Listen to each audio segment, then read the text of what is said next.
Tá travando mesmo. Tá travando mesmo?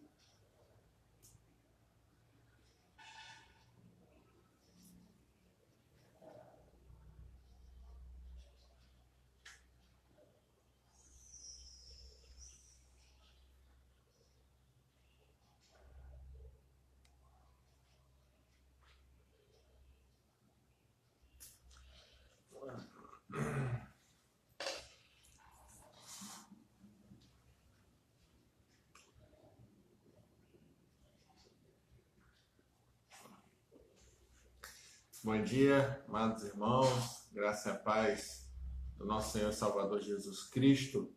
Estava aqui acertando os últimos detalhes para a minha cinegrafista, mas vamos abrir, né, nossas Bíblias na carta do apóstolo Paulo aos Filipenses, capítulo 4. Que é o texto básico, né, da lição. Filipenses, capítulo 4.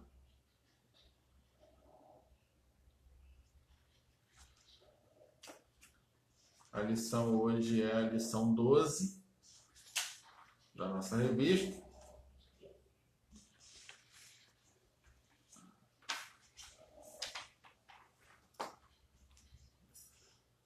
Os irmãos abriram?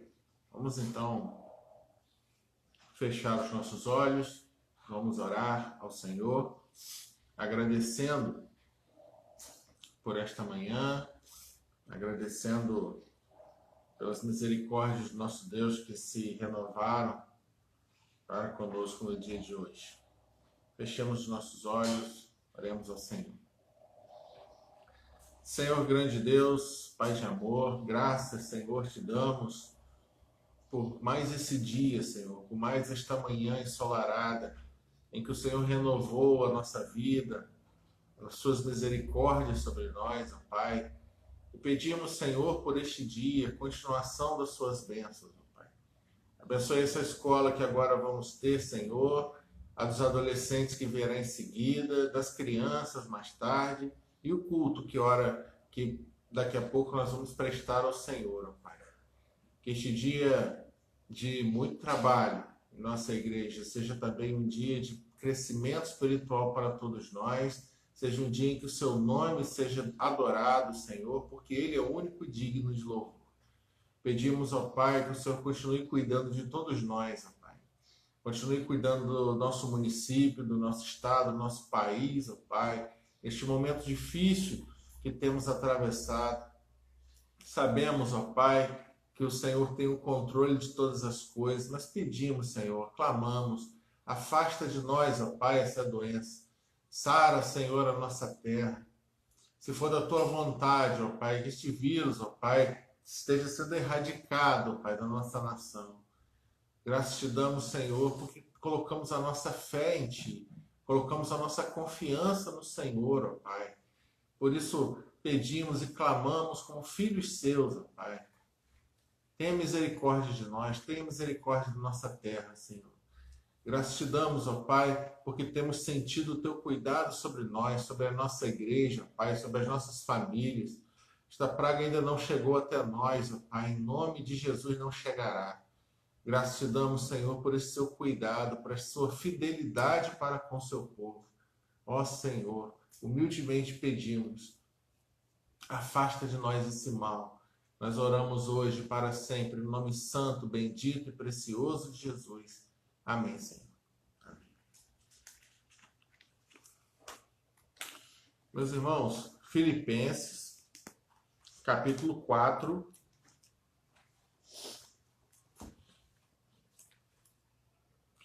versículos 8 e 9.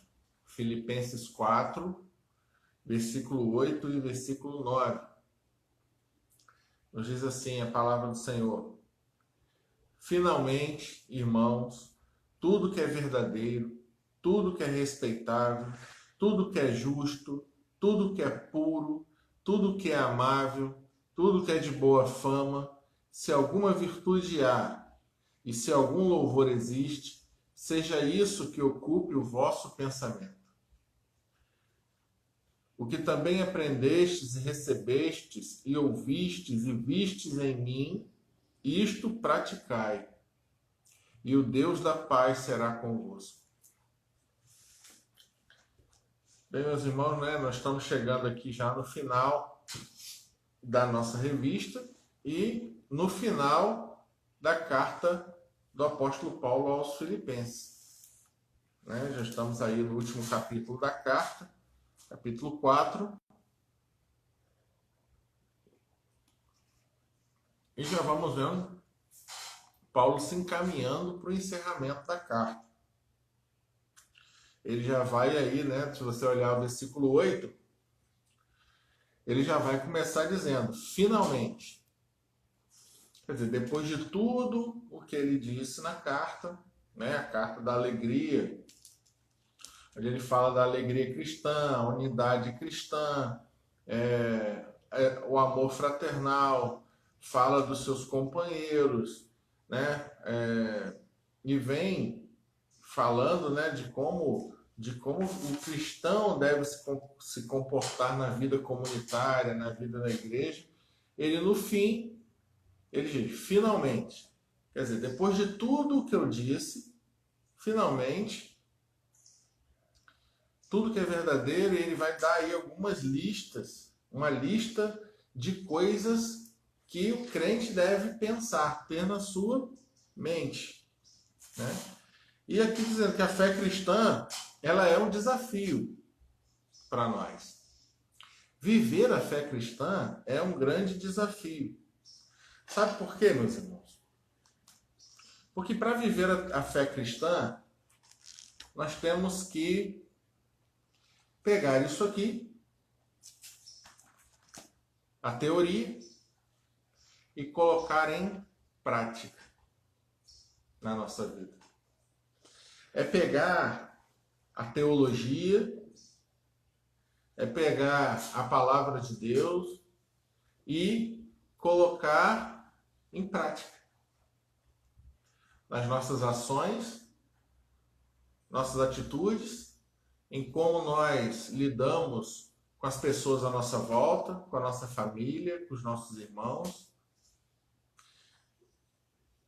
Fé cristã, viver a fé cristã, é colocar isso em prática. Tirar, como a palavra de Deus diz, tirar a letra da pedra fria e colocar no coração de carne. Viver a fé cristã é tirar a letra da pedra fria e escrevê-la no coração de carne. Porque aí nós vamos realmente viver, né, e experimentar a boa, perfeita e agradável vontade de Deus. Porque quando nós fazemos isso, se nós não exemplificarmos, se nós não espelharmos nas nossas atitudes, nas nossas ações, no nosso comportamento, no nosso testemunho, aquilo que nós aprendemos de Cristo, aquilo que o Senhor nos transmite na sua palavra, de nada vai adiantar a doutrina, a teologia, a Escritura. Porque do que serve a Escritura se ela não produzir em nós mudança de vida? Está dando para entender? Do que vai servir a Escritura, palavra de Deus, se ela não produzir em nós mudança de vida, mudança de atitude, mudança de comportamento? Ninguém pode ter um encontro com Cristo e continuar sendo a mesma pessoa. Ninguém vai continuar sendo a mesma pessoa depois do encontro com Jesus. E nós vemos isso claramente na vida do próprio autor da carta, do apóstolo Paulo. Porque a vida cristã, antes de tudo, ela é uma vida prática.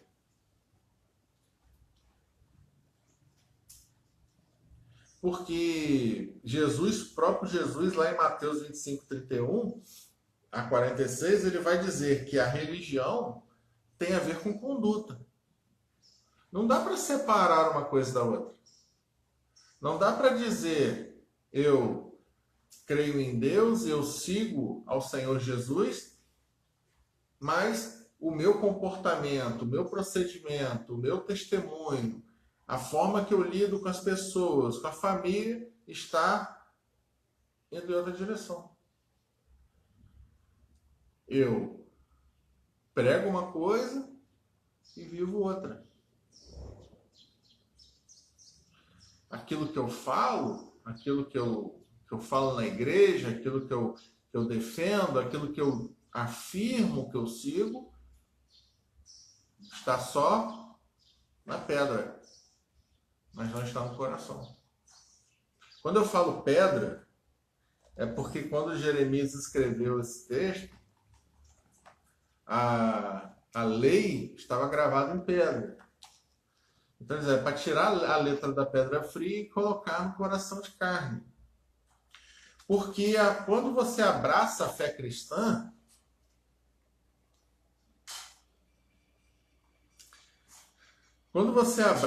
a fé cristã, você é desafiado a ter uma mudança de comportamento. Porque a sua vida, ela não vai mais ser pautada nas coisas desse mundo. A sua vida não vai ser mais pautada pela carne, mas vai ser pautada pelo Espírito. Porque todo aquele que recebe o Senhor Jesus como Senhor e Salvador da sua vida, ele é desafiado, né, pela Escritura, porque a Escritura precisa ser a sua regra de fé e prática. Fé e prática. Todos nós, quando vamos ser batizados ou fazer a nossa profissão de fé, o pastor vai perguntar para nós: você aceita a Bíblia como sua única regra de fé e prática? Fé e prática. Fé e vida. Ela não é só a regra daquilo que você pensa, daquilo que você acredita, mas também é a regra da sua vida, daquilo que você vive.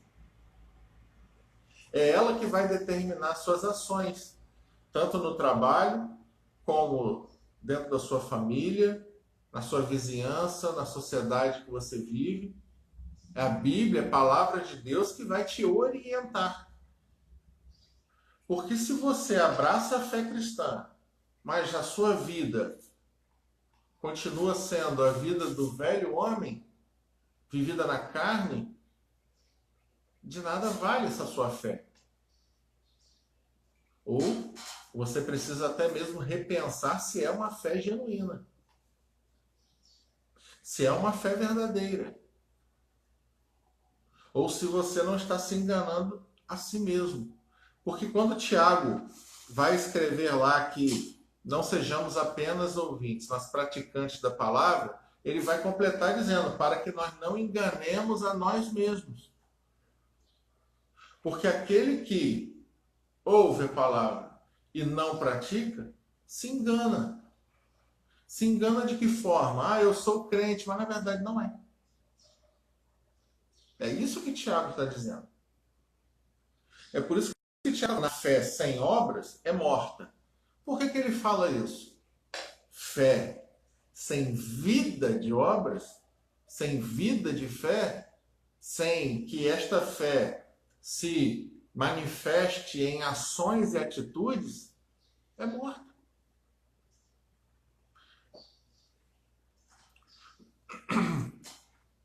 Porque, meus irmãos, quando nós vivemos aquilo que pregamos, e quando a nossa fé é manifestada em obras, quando a nossa fé não que as obras salvem você, mas você é salvo primeiro para praticar boas obras. As obras, boas obras, são consequências da fé. Elas são consequências da salvação. A salvação vem primeiro. Ninguém é salvo por obras, é salvo por fé.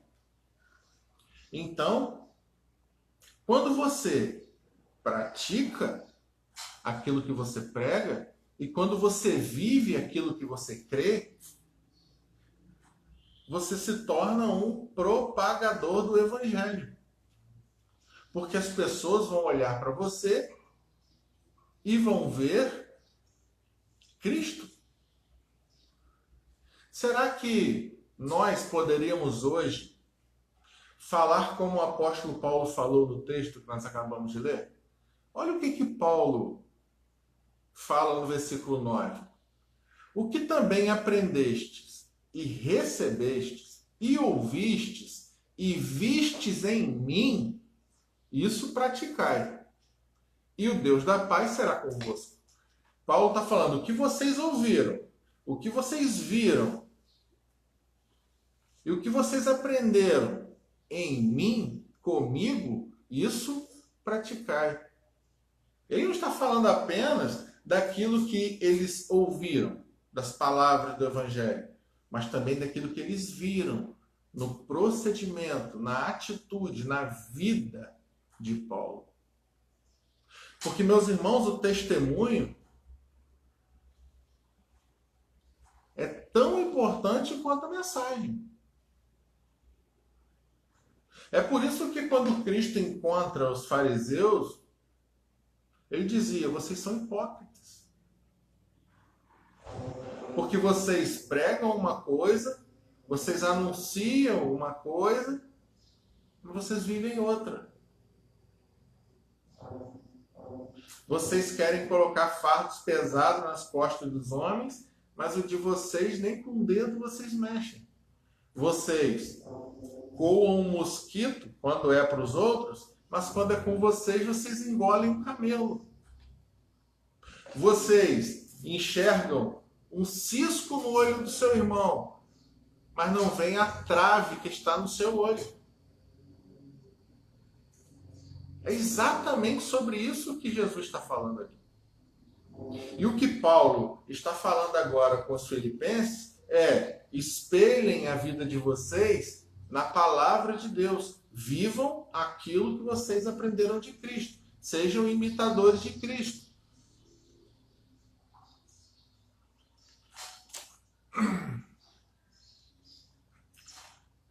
E o texto, né, que vai tomar por base aqui de Filipenses 4, de 8 e 9, né, o versículo, quando Paulo vai começar aí, finalmente, ele já vem aí encerrando. Quer dizer, quando você vai falando, né, Paulo vem falando sobre vários temas nesta carta, né, principalmente sobre unidade, sobre comunidade, sobre vida cristã. E ele vai dizer, finalmente. Por quê? Porque esse texto ele vai apresentar aí um resumo da conduta cristã. Porque ele vai citar qualidades que exemplificam a vida cristã. Que é, né, se olhar aí o versículo 8, tudo que é verdadeiro, tudo que é respeitável, tudo que é justo, tudo que é puro, tudo que é amável e o que é de boa fama. Que deve ser o que habita o pensamento, a mente do cristão. É uma orientação de Paulo a como viver a vida cristã.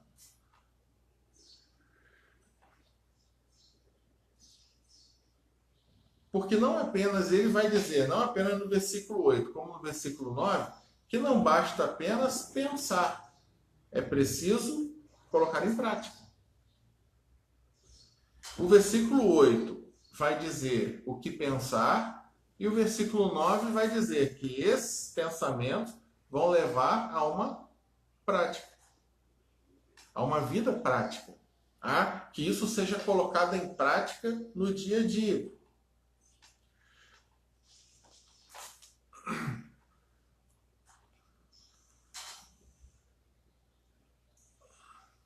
Porque como se diferencia um cristão do ímpio? Como se diferencia o cristão do mundo? pela sua maneira de pensar e pela sua maneira de agir. É isso. Se você sair na rua, se amanhã, segunda-feira, você for lá no centro de São Francisco, ali ainda tem pouca gente. Vamos dizer que nós fomos lá no centro do Rio, São Paulo, num dia normal, não nesse dia de quarentena. Você vai ver uma cidade de milhões e milhões de habitantes, milhares e milhares de pessoas na rua, cada um vendo seus compromissos. Se você olhar a multidão, um dia de jogo no Maracanã, você não tem como você, olhando, identificar quem é cristão e quem não é. Tem como fazer isso? O cristão anda com a estrelinha na testa dizendo sou cristão? Não. Não anda. Como você identifica um cristão?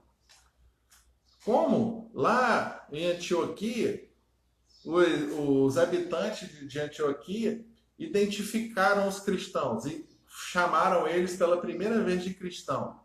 Por que eles fizeram isso? Como? Porque eles se pareciam com Cristo. Mas como se pareciam com Cristo? Fisicamente? Será? Vamos deixar o cabelo crescer, igual essas imagens que nós temos de Jesus, ficar barbudo, para dizer, aquele ali parece com Jesus? Não. Eles diziam que era parecido com Cristo, por quê? Porque eles viam Jesus naquela pessoa. Não em alguma coisa na aparência física, ou escrito sou cristão na testa, mas no seu procedimento, na sua vida, naquilo que ele fala, nas suas ações, nas suas atitudes. E meus irmãos, de onde vem, como que a atitude, como que as ações, elas começam aonde? Aonde começam as ações, a atitude? Antes que você tome uma atitude, essa atitude nasce aonde? Na ideia. Não é assim? Antes de agir, você pensa, ou pelo menos deveria. Antes de nós tomarmos uma atitude, nós pensamos. Então, o que o apóstolo Paulo está querendo dizer aqui? Que se nós, ele falando para a igreja de Filipe, se nós pensarmos coisas boas, se a nossa mente estiver repleta de bons pensamentos, esses bons pensamentos gerarão boas atitudes. Tá dando para entender o que Paulo está querendo dizer? Se você não está entendendo, fala que eu estou acompanhando aqui. Só dizer assim, ó, estou entendendo não. Ou se estiver entendendo, coloca um okzinho. Antes das atitudes virem, de você mostrar, de fazer alguma coisa, essa atitude nasceu no seu pensamento. Nasceu na sua ideia, na sua imaginação. Então, o que Paulo está querendo dizer é, pense em coisas boas, que essas boas ideias, esses bons pensamentos, vão se traduzir em boas atitudes. Esse é o conselho que o apóstolo Paulo está dando para a igreja. Então, ele vai começar, em primeiro lugar, o caminho do pensamento. Tem o caminho do pensamento e o caminho da prática. Primeiro vem o pensar, depois vem o praticar. Então, se eu tenho ideias ruins, se eu tenho maus pensamentos, esses maus pensamentos vão ser traduzidos em más atitudes. Paulo, nós poderíamos até dizer que Paulo era uma espécie de psicólogo também, Ele entendia muito da mente humana. Se nós olharmos as cartas de Paulo, nós vamos ver que ele tinha um profundo conhecimento da mente humana. Porque tem pessoas que gastam milhares e milhares de reais com terapia, com médicos, para descobrir isso que Paulo está escrevendo aqui. Toma remédio controlado, vai em médicos e médicos e médicos, fica a noite sem dormir para descobrir exatamente isso que Paulo está dizendo aqui. Bons pensamentos geram boas atitudes. Simples assim.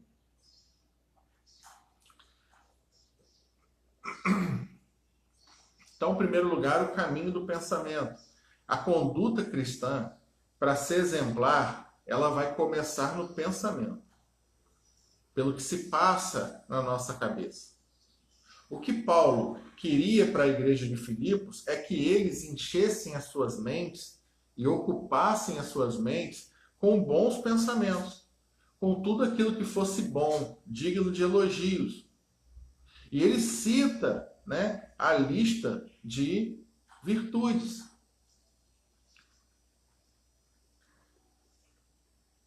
Porque hoje uma das maiores dificuldades que nós temos é de que as pessoas pensem e reflitam. Né? Hoje, aqui na lição, está dizendo que hoje nós temos uma variedade de recursos tecnológicos tão grande que as pessoas estão deixando de pensar. Eu lembro que quando eu estava na faculdade de matemática, né? Não é de teologia, mas é de matemática. Nós estávamos dizendo, né, o professor falava que as fórmulas, que as leis, né, as fórmulas, os teoremas da matemática que nós estudamos, que nós usamos hoje, eles são de 200, 300, 500 anos atrás, 1000 anos atrás. Então,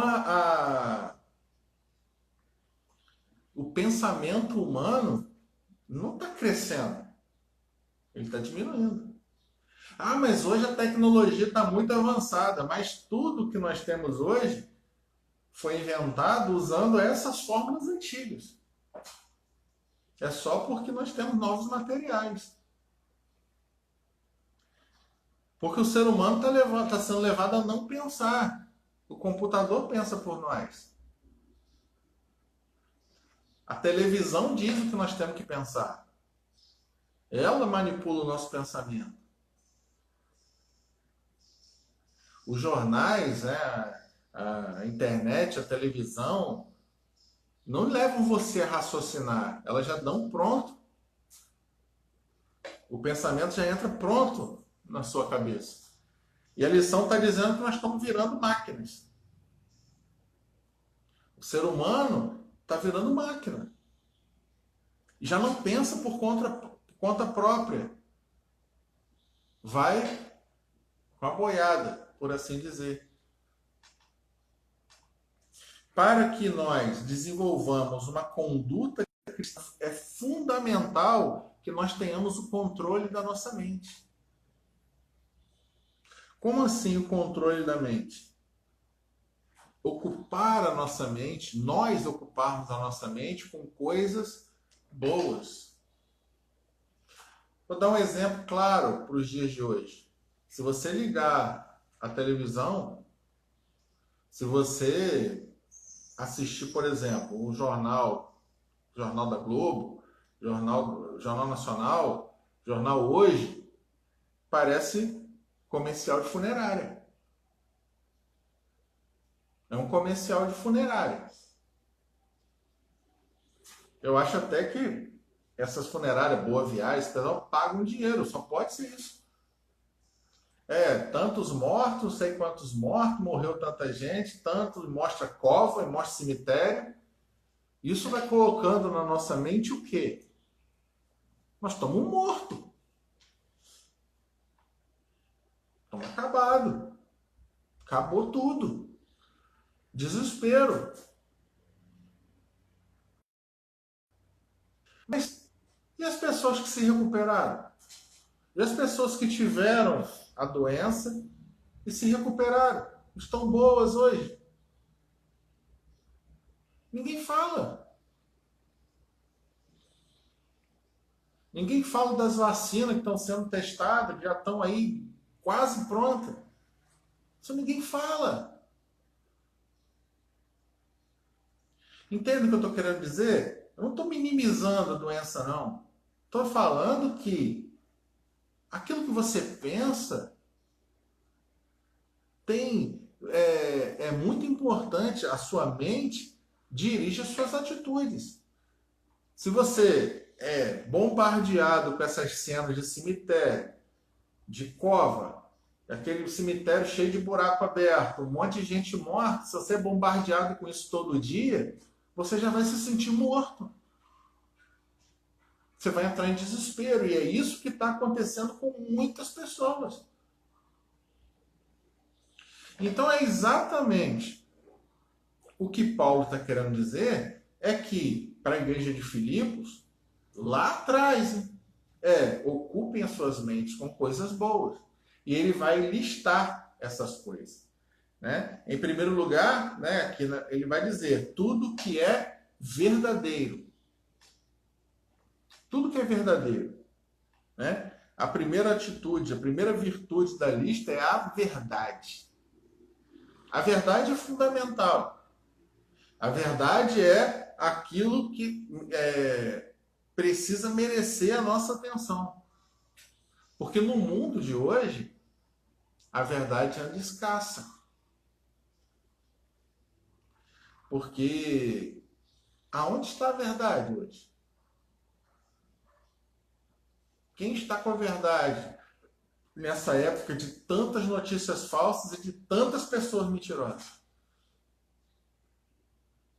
Então, a conduta cristã, a vida cristã, precisa ser alicerçada naquele que é a verdade. Cristo. E a sua palavra. O que Paulo está falando aqui para a igreja de Filipos parem de pensar e tentar buscar verdades, tantas verdades diferentes neste mundo. Foquem-se na verdade que vocês conheceram de mim, que eu apresentei a vocês, que é Jesus Cristo e a sua palavra. Ah, Bruno, mas tem outras coisas no mundo que nós temos que pensar. Mas se você pensar tudo que é verdadeiro, tudo que é respeitável, tudo que é justo, tudo que é puro, tudo que é amável, tudo que é de boa fama, precisa pensar mais alguma coisa? Já não é o suficiente para que isso se traduza em boas ações, boas atitudes, e você vive uma vida boa? É exatamente o que Paulo está falando aqui. Tudo aquilo que estiver de conformidade com o ensino bíblico, com aquilo que o Senhor nos ensinou, é verdadeiro. E se nós colocarmos em prática na nossa vida, nas nossas atitudes, no nosso dia a dia, nós vamos viver uma vida boa, nós seremos bem-sucedidos. Está dando para entender até aqui? Está tudo bem? Em segundo lugar, Paulo vai dizer, primeiro, tudo que é verdadeiro. Segundo, tudo que é respeitável. Quer dizer, tudo que é ético. Tudo que está dentro da moralidade, da dignidade. A conduta cristã no século XXI vai enfrentar esse desafio. Porque hoje em dia a imoralidade está espalhada, está assolando o mundo. O que é divulgado é imoralidade. Se você olhar os programas de televisão, as novelas, internet, tudo aquilo que nos cerca e nos rodeia, o que é divulgado é a imoralidade. Mas como nós podemos nos proteger disso tudo? Infelizmente, hoje em dia, não tem como nós não sermos bombardeados por ela, porque nós estamos, né? Nós vivemos no mundo, mas o mundo não pode viver em nós. E eu gosto da comparação de que, imagine que o mundo é o mar, é o oceano, e nós somos um barco. O barco está no oceano, mas a água não pode entrar no barco. Porque se a água entra no barco, o barco afunda. Tem um outro exemplo muito bom, que é o exemplo da garça. Né? Todo mundo aqui conhece, é aquele pássaro, a garça.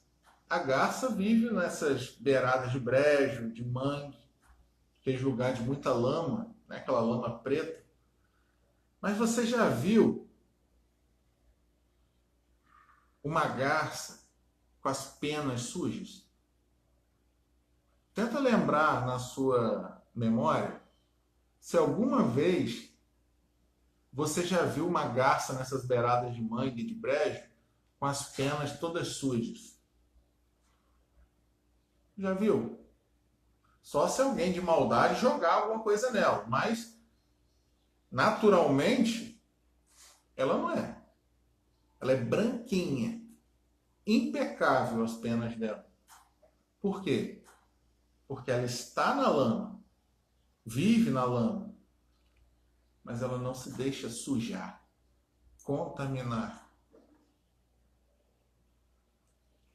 Da mesma forma, nós devemos ser neste mundo.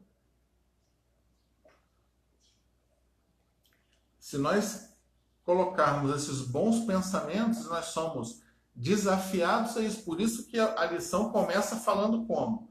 É um desafio da fé cristã. Pensar aquilo que é respeitável. Porque se você pensa o que é respeitável, as suas atitudes serão respeitáveis. A outra virtude, aquilo que é justo. Né? Aqui tem um comentarista, aqui, uma citação, o Wisby, que é um teólogo muito respeitado, e ele vai dizer, significa tudo que é digno, digno de respeito e reto. Há muitas coisas que não são dignas de respeito, e os cristãos não devem ocupar as suas mentes com ela. Aquilo que não é respeitável, aquilo que não é digno de respeito, mesmo que você no seu dia a dia, às vezes no trabalho, na escola, você às vezes tenha que lidar com essas situações e com pessoas assim, né? Porque nós lidamos. Eu, no meu local de trabalho, eu lido com vários tipos de pessoas. Eu trabalho com público, né? E estou sempre lidando com várias pessoas, uma equipe muito grande e vários tipos de pessoas. E às vezes no nosso dia a dia nós temos que lidar com essas pessoas. Incrédulos, injustos, maliciosos, fofoqueiros. E nós precisamos lidar com elas. Mas precisamos ser como a garça. Não deixar as nossas penas se sujarem. Essas atitudes, essas ações que essas pessoas têm, que os mundanos têm, não devem ocupar lugar na nossa mente. Não devem ocupar lugar na nossa mente. Em seguida, por quê? O ensino de Cristo, aquilo que Jesus nos ensina, precisa ser o que vai nortear, né? O norte é a direção da bússola. A bússola aponta para o norte. Precisa nortear, precisa nos guiar, precisa guiar a nossa vida cristã. Os ensinamentos de Cristo, os bons pensamentos. Se você estiver isso firme, bem firme na sua mente, bem firme no seu pensamento, você não vai se deixar contaminar. E eu gosto muito, eu sempre cito e sempre vou citar, porque é um dos meus personagens bíblicos preferidos, é o profeta Daniel. Daniel foi levado adolescente para a Babilônia e se nós pararmos para pensar, quando Daniel vai para a cova dos leões, Daniel já tinha mais ou menos 80 anos. 80 anos. As pessoas acham que vê aquelas imagens de Daniel garotinho, né, novinho, entrando na cova dos leões, mas quando Daniel vai para a cova, ele tinha mais ou menos 80 anos. Ele viveu a vida inteira como governador da Babilônia, no meio da política da Babilônia. A vida inteira de Daniel foi no meio da política. Era como se hoje Daniel estivesse no Senado, na Câmara, lá em Brasília. A vida inteira. Imagina as intrigas, as fofocas, as traições que Daniel não presenciou nesse tempo todo na Babilônia. Mas a palavra de Deus nos diz que ele não se contaminou. E ele foi lançado à cova dos leões lá com 80 anos, porque ele orava 3 vezes por dia. E mesmo com o decreto do rei proibindo a oração, ele não se contaminou. Ele disse, eu não vou deixar de orar. E ele orava de janela aberta. Porque os inimigos viram ele orando e o denunciaram para o rei. Por isso, meus irmãos, nós vamos ver que aquele que verdadeiramente ocupa a sua mente com as coisas de Deus, com essas virtudes que Paulo recomenda, mesmo que ele esteja no meio, né, e precise andar nos piores meios desse mundo, ele não vai se contaminar e as suas atitudes, as suas ações serão ações que vão mostrar para aquelas pessoas, aonde quer que ele esteja, que ele é diferente. Que ele é diferenciado. Que ele é uma pessoa diferenciada. Por isso que em Antioquia as pessoas olharam e disseram, vocês são diferentes. Esses cristãos, eles são parecidos com Cristo. Paulo prossegue falando, tudo que é puro refere-se à pureza moral, à ausência de maldade e de malícia.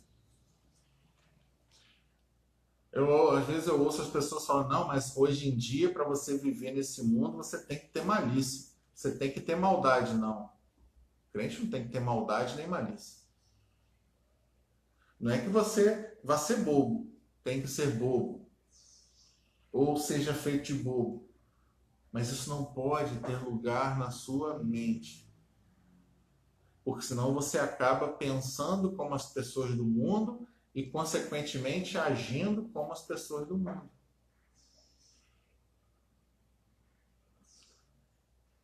Na conduta cristã, nós não podemos deixar que a malícia e a maldade envenenem o nosso pensamento.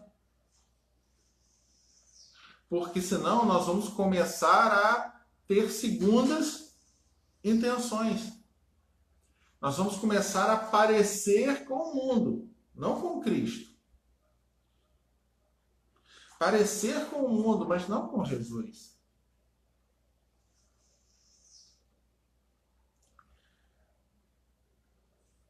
Porque a conduta cristã, aquele que quer viver de acordo, né, com a palavra de Deus, a pureza deve fazer parte da sua vida.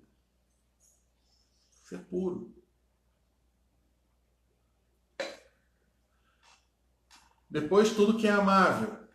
Quando pensamos alguma coisa, isto precisa nos estimular ao amor. E como o próprio Paulo vai dizer em Coríntios, né, capítulo 13, o amor é o dom supremo. É 13 mesmo, é 13. O amor é o dom supremo. É o maior dos dons. Todos os outros dons passarão, mas o amor permanecerá. Tem até a música que fala, o mundo pode passar e toda profecia.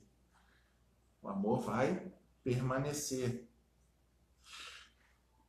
Porque, meus irmãos, a vida cristã sem amor não é vida cristã.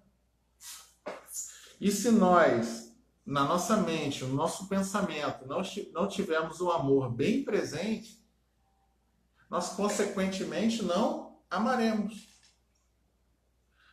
Consequentemente, nós não vamos conseguir demonstrar amor por ninguém. A conduta cristã, aquilo que precisa ocupar a nossa mente, precisa ter tudo aquilo que nos inspira o amor verdadeiro, tudo aquilo que nos inspira a amar. E quem é a maior demonstração, a maior prova de amor? Cristo.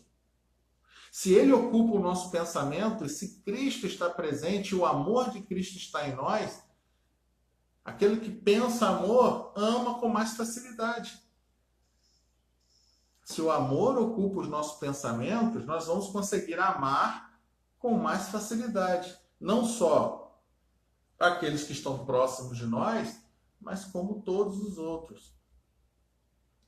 Entendam, o amor, ele vai resultar numa facilidade em se perdoar mais, em se amar mais. Então entendam, a força da mente. E Paulo sabia, pensa em coisas boas, porque essas coisas boas vão resultar em boas ações, em boas obras.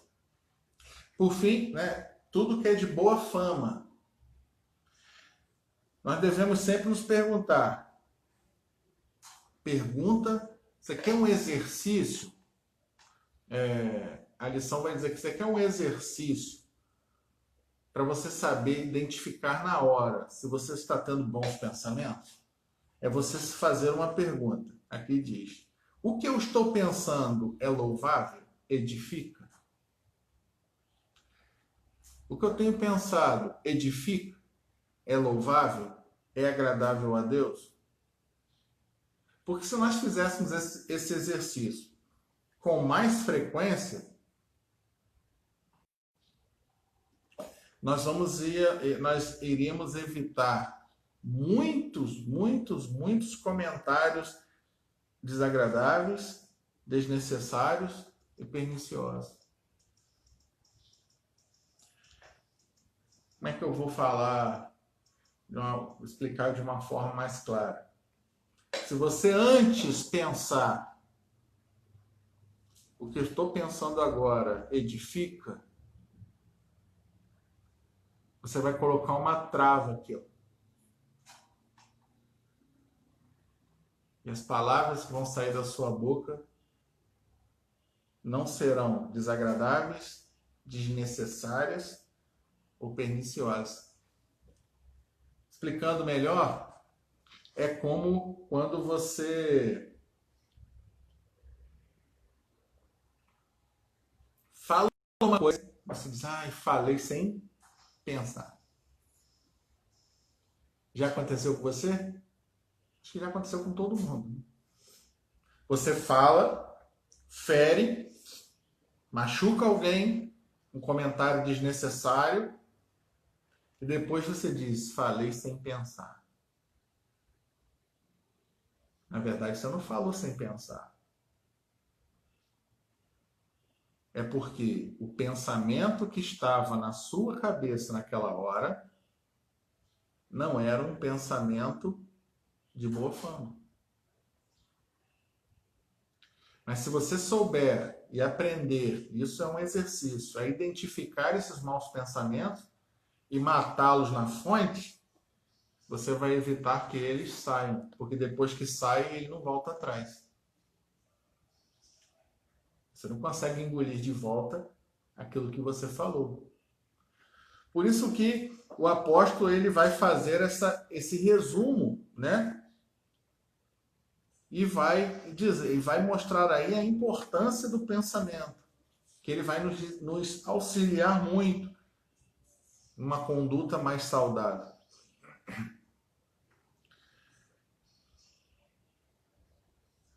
Pense coisas boas e você vai falar coisas boas, suas atitudes serão boas. Então, que nós possamos, esta manhã, faça exercício. Isso que tem habitado a minha mente, os meus pensamentos têm sido bons? Isso agrada a Deus?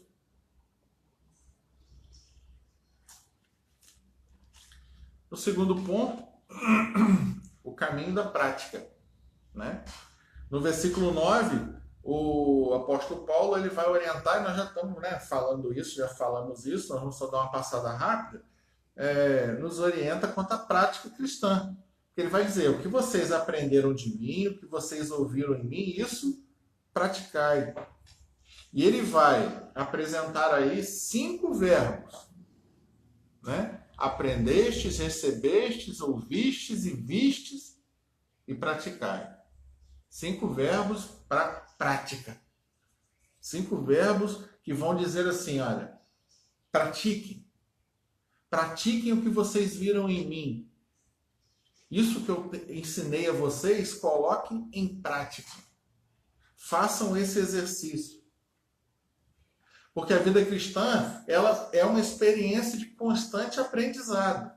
Você vai amadurecendo na fé, mas você precisa buscar esse amadurecimento.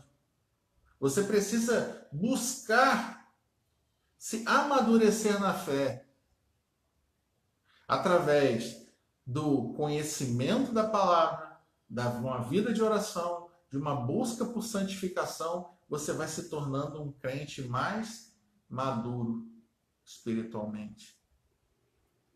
A orientação, né, de Paulo para a conduta cristã é bem clara. Aquilo que nós aprendemos, aquilo que nós ouvimos, ou seja, a palavra de Deus, precisa ser colocada em prática. E Paulo, ele diz aqui que na conduta dele, de Paulo, na vida de Paulo, nas atitudes de Paulo, também eram um ensinamento. Porque aqueles crentes, né, os crentes que conheciam Paulo, falavam assim, não, esse homem é diferenciado. A conduta de Paulo tinha tanto peso quanto a sua mensagem, a sua pregação. Porque Paulo vivia aquilo que ele pregava. Não tinha diferença entre o que ele pregava e o que ele vivia. Porque ele buscava imitar a Cristo. Então, quando aquelas pessoas que não criam, os incrédulos, os gentios, ouviam a pregação de Paulo, eles recebiam a palavra neles, né? E o Espírito Santo operava aquela conversão, eles também, observando Paulo, eles viam, esse homem é diferente dos outros. Seu comportamento, as suas palavras, seu testemunho, seu modo de tratar é diferente. É assim que nós devemos ser, é assim que um cristão tem que ser, é assim que Cristo era. Porque Paulo falava, eu sou um imitador de Cristo, e isso que nós devemos ser também. Mas como fazer isso? É o que Paulo diz. Primeiro, aqui. Pense em coisas boas. Ocupem a sua mente com coisas que edificam. E quando sua mente estiver cheia de coisas boas, cheia de amor, cheia de bondade, automaticamente as suas ações, as suas atitudes serão boas também, cheias de amor. É preciso colocar em prática aquilo que também nos propusemos a fazer. E diz aqui, né, pensando na igreja, tem um comentarista aqui que tem um nome aqui que eu não vou nem me atrever a falar, mas acho que é Weingartner, diz: bem-aventurada a comunidade cristã que dispuser de mestres capazes de, sem mentir, apontar a própria vida como exemplo concreto do ensino teórico cristão administrando. O que adianta o crente evangelizar alguém? Por isso que é tão difícil nos dias de hoje evangelizar vizinho. Evangelizar vizinho. um conhecido. Porque o vizinho conhece. Mas não é. Ela está falando de Jesus, falando de amor, falando de perdão. Mas olha logo quem está falando. Por quê? Porque a vida prática não condiz com aquilo que prega. Por isso que é tão difícil hoje evangelizar vizinho. É por isso que às vezes nas igrejas, quando fala assim, convide seu vizinho para vir à igreja, vem algum vizinho? Porque o vizinho conhece. O vizinho sabe quem é. Às vezes, 3 minutos, às vezes a família fala assim, fulano é crente. Isso precisa, meus irmãos, nos chamar a uma profunda reflexão. E o que o apóstolo Paulo faz aqui é, pensem em coisas boas e coloquem em prática. Porque a vida cristã não se resume apenas ao ensino teórico, não. A vida cristã não se resume apenas à Bíblia, não, porque até o diabo conhece a Bíblia. A letra, a escritura, Satanás conhece melhor que qualquer um de nós. Ele usou essa palavra para tentar Jesus no deserto. Você tem ideia de quanto alguém tem que conhecer a escritura para tentar o próprio autor da escritura no deserto? Então não subestime o poder do diabo. Conhecer a escritura, qualquer um conhece. Agora, viver a escritura é outra conversa. Viver o que está escrito aqui é outra coisa. Pense nisso. Vamos pensar nisso essa manhã. Que nós possamos não apenas conhecer teoricamente a escritura, mas colocá-la em prática na nossa vida. E a prática, o resultado final, ela vai se iniciar aonde? Nas ideias. Se você pensar o que é bom, você vai praticar o que é bom. Se você pensar o que é mal, você vai praticar o mal. Que nós, essa palavra nos inspire esta manhã a crescermos mais no conhecimento e na santidade. Amém, meus irmãos? Deus nos abençoe. Nosso tempo está quase acabando. Vou fazer uma oração rápida aqui. 1 minutinho. Senhor, obrigado, Pai, por esse estudo. Graças te damos e entregamos agora em tuas mãos a vida do nosso irmão Diácono Luiz, que virá em seguida com os adolescentes, Pai. Pedimos por todo esse dia. Nos abençoe, nos proteja e nos guarde. No nome de Jesus. Amém. Amém. E aí?